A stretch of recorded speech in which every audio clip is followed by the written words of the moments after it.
কি? রাজীব কুমার হচ্ছে সমাজের একটা কিট, সমাজের একটা কিট রাজীব কুমার। রাজীব কুমারকে এই কারণে সমাজের কিট বলবো, তিনি যত রকম ফলস কেস দেবেন সবগুলোই বিরোধীদেরকে দিয়েছে। এবং আমি কুণালবাবুকে একটা জিজ্ঞেস করতে চাই, আমি সেদিন মুকুলদার গাড়িতে ছিলাম, মুকুলদার কাছে একটা ফোন আছে রাজীব কুমারের যে সারদা কেলেঙ্কারিটাকে ঢাকাতে হলে কুণাল ঘোষকে জেলে ঢোকাতে হবে। আমি সেদিন নিজাম প্যালেস থেকে যাচ্ছিলাম মুকুলদার সাথে, আপনারা জানেন নিশ্চয়ই মুকুলদার সাথে থাকতাম মায়ের মধ্যেই। তো মুকুলদা কাছে ফোন আসে, রাজীব কুমার ফোন করছে, তখন মুকুলদা বলছেন বলো বলুন বলুন রাজীব, বলো রাজীব বলতো মুকুলদা। তো বলছে কুণালবাবুকে জেলে ঢোকাতে হবে, না হলে কিন্তু সারদাটা ধামা চাপাতেও যাবে না।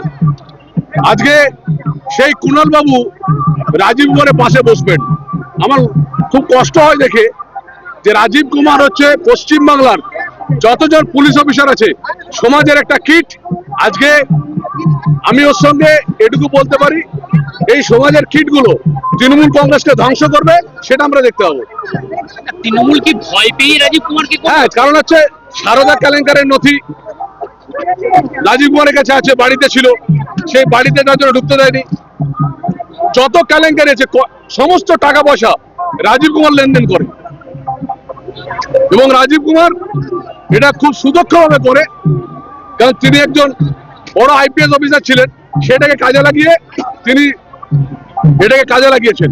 তিনি এখন রাজ্যসভার এমপি হয়ে গোটা ভারতবর্ষকে বিক্রি করার চেষ্টা করবেন। তো বলে রাখি, রাজনীতি একটা জায়গা, পুলিশ অফিসার একটা জায়গা, রাজনীতিতে ওর পতনটা আমরা দেখতে পাবো তৃণমূল কংগ্রেসের। এই রাজীব কুমারের হাত ধরে হবে। অনুব্রতকে আপনি একটা সাজেশন দিলেন, আমি অনুব্রতকে একটা কথাই বলবো, অভিষেক বন্দ্যোপাধ্যায়কে বিশ্বাস করবেন না। আপনাকে যদি কেউ জেলে ঢুকিয়েছে তো তার নাম হচ্ছে অভিষেক বন্দ্যোপাধ্যায়। মলয় ঘটক অভিষেক বন্দ্যোপাধ্যায়কে ধরে আছে, যে কোনো লাইনে হোক। মলয় ঘটক এখনো জেলে ঢোকেনি, কিন্তু অভিষেক বন্দ্যোপাধ্যায় আপনাকেও জেলে ঢুকিয়েছে এবং আপনার মেয়েকেও জেলে ঢুকিয়েছে। তাই আপনি ভেবে দেখুন। আর কাজল শেখকে তো মার্ডার কেসে ফাঁসাবে, ওটা পরবর্তীকালে দেখতে থাকবে অভিষেক বন্দ্যোপাধ্যায় করা।